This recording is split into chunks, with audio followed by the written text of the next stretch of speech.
이제 오늘 아내와 남편에 대한 말씀을 드릴 텐데, 아내에 대한 말씀은 남편이 듣고 아내한테 쿡 찌르시면 안 돼요. 이게 이 말씀대로 살아라 이렇게 요구하시면 안 되고, 아내에게 주시는 말씀은 아내가 잘 들으시고 아내로서 어떻게 살아야 될지를 많이 생각하셔서 결단하셔야 되고, 남편에게 주는 말씀을 들을 때에 아내가 남편에게 요구하시면 안 됩니다. 남편이 듣고 남편으로서의 온전한 모습이 내 안에 있도록 결단하시는 게 중요하죠.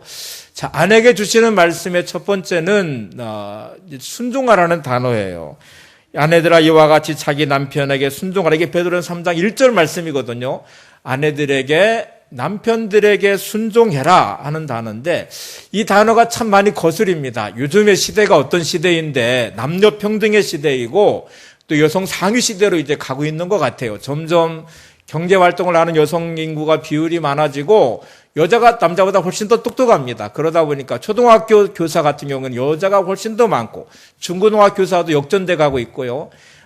남자의 고유 권한이라고 했던 법 안에 테두리 안에도 변호사는 말할 것도 없고 뭐 판사 검사도 여성이 점점 비율이 많아지고 있고, 고소득층에 갈수록 여성 비율이 많아지고 있기 때문에 요즘 시대가 어떤 시대인데 순종이라는 단어를 쓰느냐.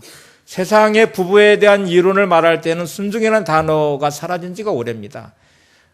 요즘 시대는 그런 시대가 아니라고 생각하거든요. 자, 이 순종이라는 단어를 좀 정확하게 이해를 하시려면 다시 거슬러 올라가서 창세기 말씀으로 되돌아가 봐야 됩니다. 하나님이 남자와 여자를 만드셔서 부부가 되게 하셨을 때의 아담과 하와의 모습은 가장 완벽한 모습으로서의 부부였습니다. 남자인 아담이 아내인 하와를 볼 때 뼈 중에 뼈요 살 중에 살이다. 보기만 해도 너무너무 행복하고 너무 귀한 아내이고 너무 사랑스러운 아내였습니다. 아내의 하와인 남편도 돕는 배필로서의 그 아내 역할을 잘 감당했고 가장 행복한 부부였는데, 부부관계가 깨진 거는 죄가 들어왔기 때문에 그래요. 죄를 지은 다음에 아담과 하와가 바라보는 아내와 남편의 모습은 완전히 달랐습니다. 이제 핑계를 대고 정죄하기 시작했고, 아내를 남편을 정죄하고 온전한 부부의 모습이 없죠. 그래서 하나님이 남자와 여자인 아담과 하와에게 벌을 내리셨잖아요. 죄에 대한 대가의 형벌을 내리셨는데, 아담에게는 땀에서 엉겅퀴가 나고 또 가시덤불이 나서 땀을 흘려 수고해야만 먹고 살 수 있다. 이제 내가 에덴 동산에서 주어지는 그 풍성한 열매를 저절로 거두는 그런 삶이 아니고, 네가 땀 흘려 수고해서 가시덤불과 엉겅퀴를 캐내야 되고 개간을 해야 되고 농사를 져야 되고, 그래서 내가 먹고 살아야 된다. 이 책임이 남자에게 있음을 말씀을 하셨습니다. 여자에게 주신 이제 하나님의 형벌이 있는데, 창세기 3장 16절을 한번 보세요. 창세기 3장 16절 시작. 또 여자에게 이르시되 내가 내게 임신하는 고통을 크게 더하리니 내가 수고하고 자식을 낳을 것이며 너는 남편을 원하고 남편은 너를 다스릴 것이니라 하시고, 우리가 순종, 아내에게 순종이라는 단어를 요구했다는 이 의미를 아시려면 오늘 이 말씀을 좀 이해를 하셔야 됩니다. 여자에게 내려진 형벌은 이제 임신을 하는 고통을 주었다. 임신하는 고통을 주어서, 임신하게 되면 10달 동안 여자가 얼마나 불편을 해요. 배가 이렇게 나오게 되고 그 생활하는 불편함과 고통이 있어요. 해산의 고통과 수고도 있어요. 해산할 때 그냥 아이가 나오지 않고 진통을 하면서 나오기 때문에 그 고통이 있어서, 이게 이제 죄에 대한 하나님의 형벌이라는 것은 그래도 받아들일 수 있는 부분이에요. 근데 뒤에 나오는 너는 남편을 원하고라는 이 단어, 남편을 원하는 게 왜 이게 형벌일까? 다른 남자, 외간 남자도 아니에요. 다른 남자, 자기 남편을 원하는 게 왜 이게 형벌일까요? 남편이 너를 다스릴 것이다. 이렇게 말씀을 하고 있습니다. 남편을 원한다는 이 원어적 의미가 아주 중요한데, 이 말은 남편을 자기가 원하는 대로 주장한다는 말이거든요. 남편을 자기 주관대로, 자기 생각대로 만들려고 한다는 말이에요. 모든 여자는 결혼하고 나면 자기 남편을, 자기가 원하는 남편을 만들고 싶어 해요. 자기 마음대로 주장을 하고 싶어 해요. 근데 이게 마음대로 안 되거든요.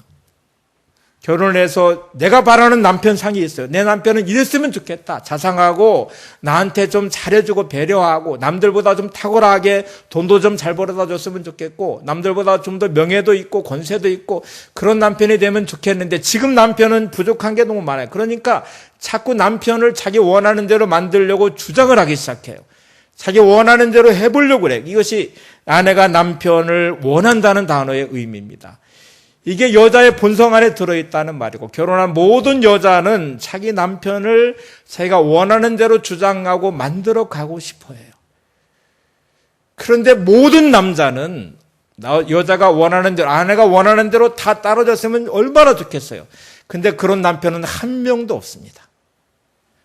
남편이 살아왔던 삶의 시간들, 경험들, 남자라는 속성이 있고요. 그래서 여자가 원하면 원할수록, 자기 마음대로 주관하려고 하면 할수록 남자는 반항하기 시작합니다.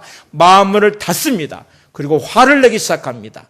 이때 오는 갈등은 만만치가 않아요. 그래서 부부 생활하면서 그것 때문에 고통을 겪게 되고 지옥 같은 경험을 하기 시작하는 거예요. 이게 여자가 받는 형벌이래요. 아내 되시는 여러분들, 남편을 자기 마음대로 주장하려고 하면 할수록 마음의 고통과 괴로움은 더 커져가게 될 것입니다. 이거를 풀어가는 유일한 대안이 하나님은 순종이라고 말씀하십니다. 그러니까 여러분, 여자로서 아내로서 받는 이 형벌을 풀어낼 수 있는 하나님이 주신 해결책이, 하나님이 주신 대안이 남편에게 순종하라는 단어예요. 그러면 순종한다는 말이 무슨 말인지를 아는 것이 대단히 중요하죠.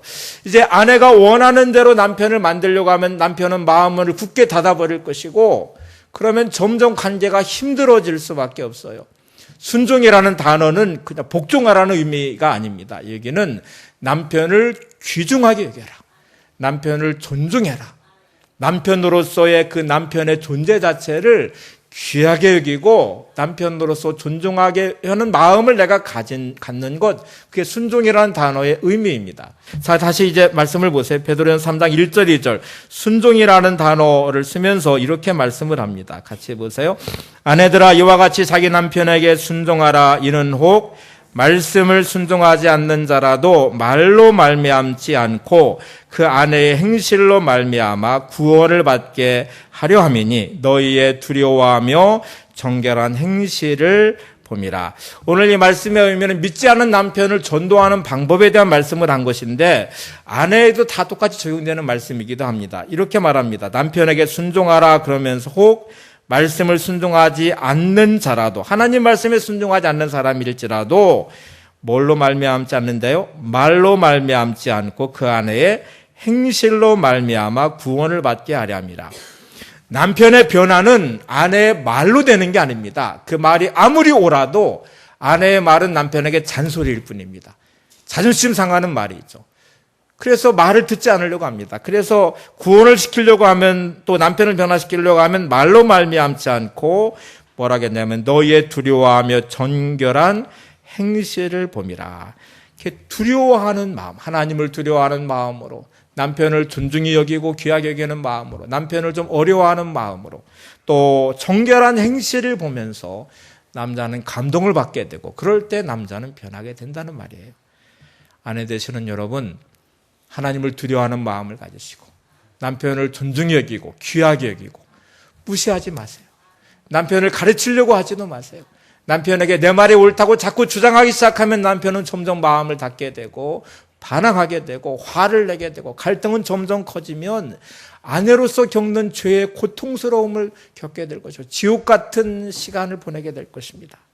그 남편은 아내의 말이 아니라 아내의 그 행동을 보면서 감동을 받는데요. 순종하는 아내의 모습을 보면서 감동을 받고, 그럴 때 남편은 스스로 변화되게 되고 온순한 양처럼 변화되고 아내를 위해서 잘하는 남편으로 바뀌게 될 것입니다. 모든 여자, 아내된 분들에게는 아름다워지고 싶은 욕망이 다 있습니다. 스스로의 만족을 위해서도 그럴 것이고 남들 보기에도 내 모습이 아름답게 보이려고 하는 거예요. 그래서 여자들이 대표적으로 하는 게 화장을 하는 거죠. 화장을 하고 예쁜 옷을 자꾸 입으려고 하는 것이 아름답게 보이려고 하는 것인데, 아내 되시는 분들, 내가 가장 아름답게 보여야 될 대상은 남편이에요. 그렇죠? 가장 아름답게 나를 가장 아름답게 봐줘야 될 대상이 남편이어야 되지, 외간 남자가 다른 남자를 아름답게 봐줘야 뭐예요? 그러면 나를 유혹하게 될 것이고, 그러면 결국 시험 당할 일만 많이 생기게 되는 거잖아요. 내가 가장 아름답게 보여야 될 남편에게 나는 정말 아름답게 보이는 사람인지. 제가 부부에 대한 말씀을 할 때마다 예의 갖추라는 말을 참 많이 하거든요. 가장 예의를 갖춰야 될 대상인 남편이에요. 아내예요. 부부 생활을 하면서 막대하라고 남편과 아내를 하나님이 딱 지어준 것이 아닙니다. 내가 가장 귀하게 여기고 가장 사랑하고 가장 존중하는 마음을 갖고 예의를 갖춰야 될 대상이 남편이고 아내거든요. 아름답게 보여야 될 대상이 남편인데 가정 안에서는 그냥 아무렇게나 막 그냥 함부로 대하고 아무렇게나 막 그냥 자기 모습을 그렇게 한 다음에 밖에 나갈 때는 예쁘게 하고 나가봐야 그게 사랑받는 아내가 될 수가 없잖아요. 제가 이 말을 드렸다고 아내가 꼭 집에서 정장을 입고 꼭 화장을 꼭 하라는 말이 아니에요. 성경에 소개하는 가장 아름다운 아내상의 가장 아름다운 화장법을 제가 알려드릴게요. 하나님이 이렇게 말씀하십니다. 베드로전서 3장 3절 4절을 보세요. 시작. 너희의 단장은 머리를 꾸미고 금을 차고 아름다운 옷을 입는 외모로 하지 말고 오직 마음에 숨은 사람을 온유하고 안정한 심령에 썩지 아니할 것으로 하라. 이는 하나님 앞에 값진 것이니라. 아내에 대한 말씀을 하면서 네가 아름답게 보이려고 외모를 꾸미는 거 금으로 막 치장하고 또 아름다운 옷을 입고 외모로만 그렇게 하려고 하지 말고 아내의 진짜 아름다움은 여자의 진짜 아름다움은 바로 그 마음에 있다. 어떻게 하래요? 온유하고 안정한 심령으로 썩지 아니할 것으로 알아. 온유하고 안정한 심령은 정숙한 마음이에요. 정숙한 마음. 여자가 가장 아름다워지는 모습은요, 온유한 마음을 가진 사람이에요. 정숙한 마음을 가진 사람이에요. 아내 되시는 여러분, 여자이신 여러분들은 온유한 사람이 되시기 바랍니다. 정숙한 사람이 되시기 바랍니다. 온유하다는 말의 의미를 잘 아시죠? 온유함은 따뜻한 것입니다. 남편에게 따뜻한 아내, 쌀쌀맞은 아내가 되시면 안 돼요. 말대꾸하고 그래서 결국 쌀쌀맞은 아내가 아니라 온유한 모든 것을 다 품어주고 사랑하고 포용하고 이해하고 감싸줄 수 있는 아내. 화를 내고 신경질을 내고 불평과 원망이 많고 짜증이 많은 아내는 온유한 아내가 될 수가 없죠. 정숙한 아내가 되시기 바랍니다. 그것이 사랑받는 모습이고 그것이 순종의 모습이고요. 가장 아름답게 화장하는 화장법이기도 해요. 자, 이런 아내를 만난 남편은 최고의 행복한 남편일 것입니다. 이런 아내와 함께 사는 남편은 최고로 행복한 부부 생활을 할 것입니다. 이런 아내, 우리 나눔에게 모든 아내가 되시고 이제 결혼한 우리 청년들 여자분들은 이런 좋은 아내의 모습을 갖도록 훈련하시기를 바랍니다. 이제 남편에게 말씀을 줄 거예요. 남편은 그럼 어떨까요? 베드로전서 3장 7절 말씀을 보세요. 시작. 남편들아 이와 같이 지식을 따라 너희 아내와 동거하고 그를 더 연약한 그릇이요 또 생명의 은혜를 함께 이어받을 자로 알아 귀히 여기라. 이는 너희의 기도가 막히지 않게 하려 함이라. 남편에게 요구하는 남편상은 아내와 동거하면서 그를 더 연약한 그릇으로 여겨라. 함부로 대하지 말라는 거예요. 여러분, 귀한 그릇은 귀하게 보관하고요. 연약한 것은 깨지니까 더 조심하게 되잖아요. 아내를 대할 때 함부로 말을 하고 함부로 대하는 남편은 성경적인 남편이 아닙니다. 또 생명의 은혜를 함께 이어받을 자로 알아 귀하게 여기라. 남편은 아내를 귀하게 여기라는 거예요. 함께 더불어 생명의 유업을 이어받을 자로 함께 누리며 함께 살아갈 믿음의 동반자이고 가장 사랑하는 아내이기도 하고 그런 아내를 귀하게 여겨라. 이게 남편에게 요구하는 모습이에요. 이걸 한마디로 표현하면 아내를 사랑하라는 말이에요. 아내를 사랑하는 사랑법을 성경은 뭐라고 말씀하시는지 아세요? 에베소 5장 25절을 보시면 아내를 사랑할 때 이렇게 사랑을 하라고 말씀합니다. 같이 보세요. 시작. 남편들아 아내 사랑하기를 그리스도께서 교회를 사랑하시고 교회를 위하여 자신을 주심같이 하라. 남편은 잘 들으셔야 됩니다. 아내를 사랑하는 방법은 예수님께서 교회를 사랑하시는 방법처럼 사랑을 해라. 예수님의 교회를 사랑하시는 방법은 자기를 내어주셨습니다. 자기 생명을 내어주어서 죽음으로써 교회를 세우셨어요. 교회를 사랑하셨어요. 아내를 사랑하는 남편의 사랑법은 죽는 것입니다. 죽음으로 사랑하는 거예요. 희생하는 것입니다. 여러분, 희생은 아내의 덕목이 아니고 남편의 덕목이에요. 희생을 하나님은 아내에게 요구하신 게 아니라 남편에게 요구했어요. 너는 아내를 위해서 네 모든 것을 내어주는 사람이 되라. 아내를 위해서 죽는 사람이 되라. 너 자신을 죽여라. 이렇게 좀 요구를 했어요. 결혼을 할 때 그러면 이렇게 서약을 할 수 있습니다. 아내는 결혼식을 하는 순간에 남편에게 순종한다고 서약하는 거예요. 내가 남편을 존중하게 여기고 귀하게 여기고 남편의 모든 말에 토를 달지 않고 내가 순종하는 아내가 될 것입니다. 이렇게 서약하는 것이고, 남편은 아내를 위해 내가 죽겠다고 맹세를 하는데, 죽음을 맹세하는 날이에요. 자, 이제 목숨까지 줄 수 있다고 말하면 이제 이 사랑법을 한번 생각해 보세요.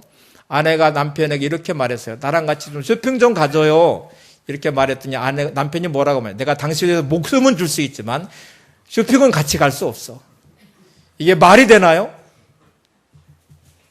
목숨도 내줄 수 있는 사람이 아내가 나한테 쇼핑 같이 가자고 하잖아요. 남자는 정말 쇼핑 싫어합니다. 쇼핑 같이 가줘야 되죠. 아내가 무슨 말을 하든지 남편은 거절할 권리가 하나도 없습니다. 이미 내가 목숨을 내줬는데 아내가 나한테 요구하는 그 어떤 것도 거부할 권리가 내게는 없어요. 목숨 내준 사람이 다른 어떤 거를 자기 주장을 할 수가 있겠어요?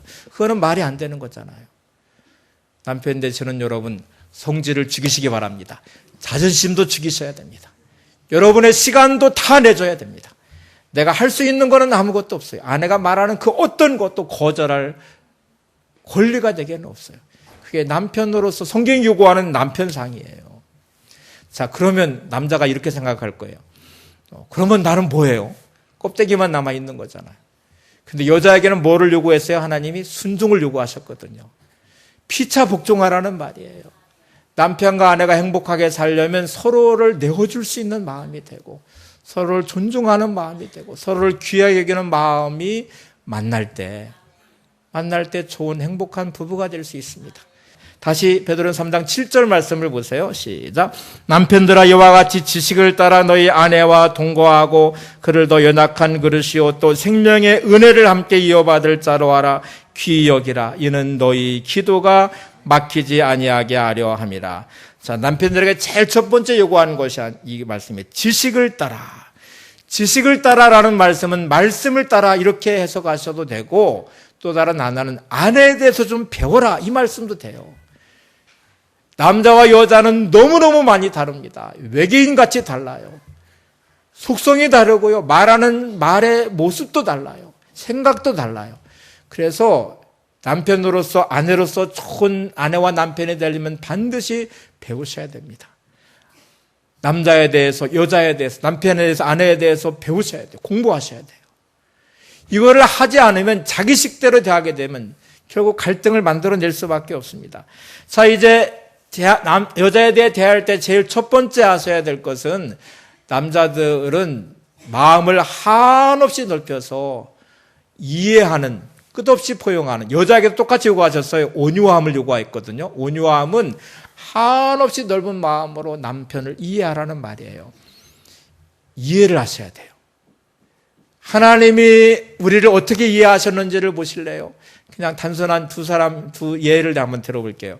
엘리야가 갈멜산에서 바알과 아세라에서 850명과 대결을 해서 승리를 했습니다. 하나님 말씀에 순종해 3년 반을 도망다니면서 견뎌냈고, 무서움을 떨쳐버리고 두려움을 떨치고 이제 가서 승리를 했어요. 3년 반 동안 비가 오지 않은 하늘에 기도해서 비가 내리게 했어요. 엘리야가 생각할 때는 분명히 이스라엘이 변화될 것이다. 왕도 변화될 것이고 이세벨도 변화될 것이고, 그래서 이스라엘 민족 자체가 이제 하나님께로 돌아올 것이다 그랬는데 하나도 변화되지 않았어요. 오히려 이세벨이 엘리야를 죽이겠다고 협박을 했습니다. 해가 지기 전까지 내가 너를 죽일 것이다. 그래서 엘리야가 막 36개 주련랑을 쳐서 도망을 쳐버렸어요.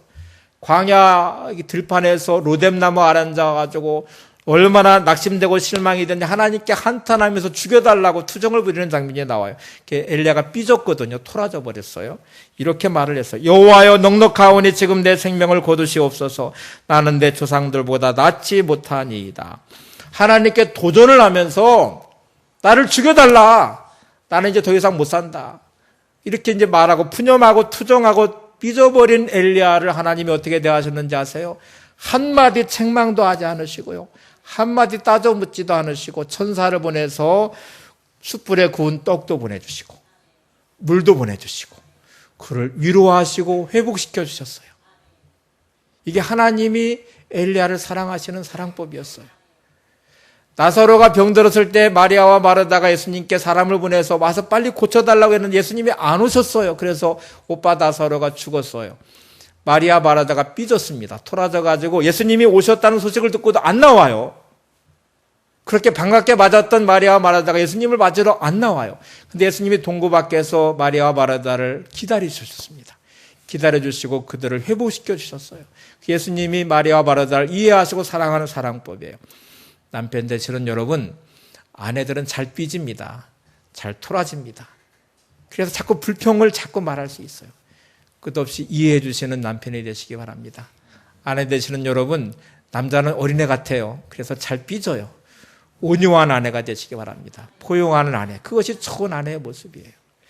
자, 이제 말을 배우시는 게 참 중요해요. 여자들은 되게 간접화법의 대화를 합니다. 남자들은 그거 잘 못 알아들어요. 여자는 하는 말이 외계인 말이에요. 그러니까 못 알아들어요.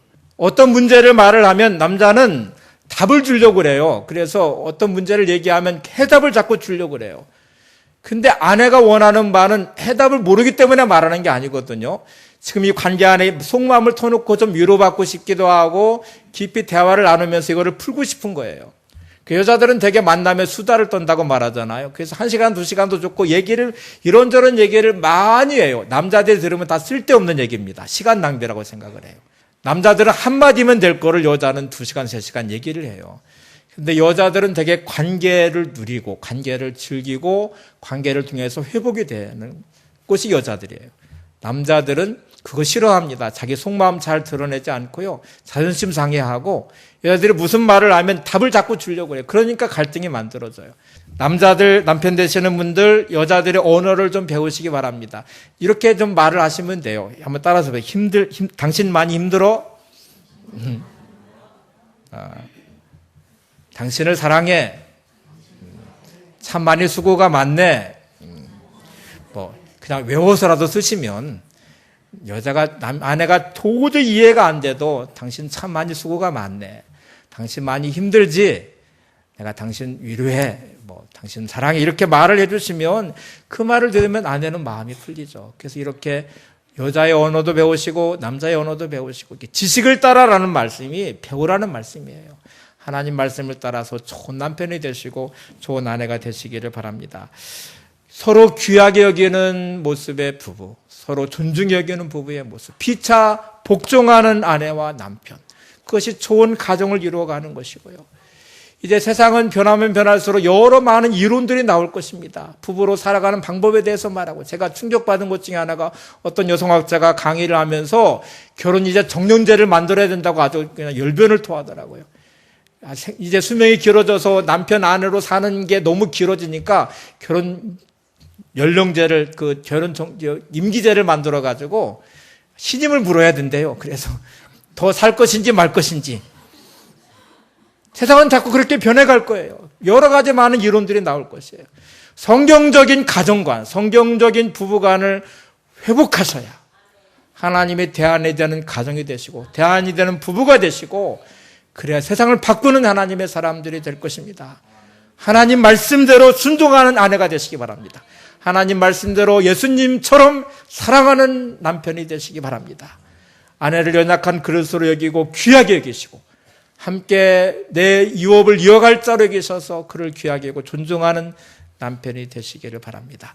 이렇게 변화되시는 여러분은 행복한 부부가 될 것이고, 그런 부모 밑에서 자란 자녀는 행복한 자녀가 될 것이고, 부모 되신 여러분 그런 자녀가 되도록 성경적 가치관으로 자녀를 가르치셔서 좋은 아내, 좋은 남편이 되도록 그렇게 좋은 부모 역할도 감당하시는 여러분들 되시기 바랍니다.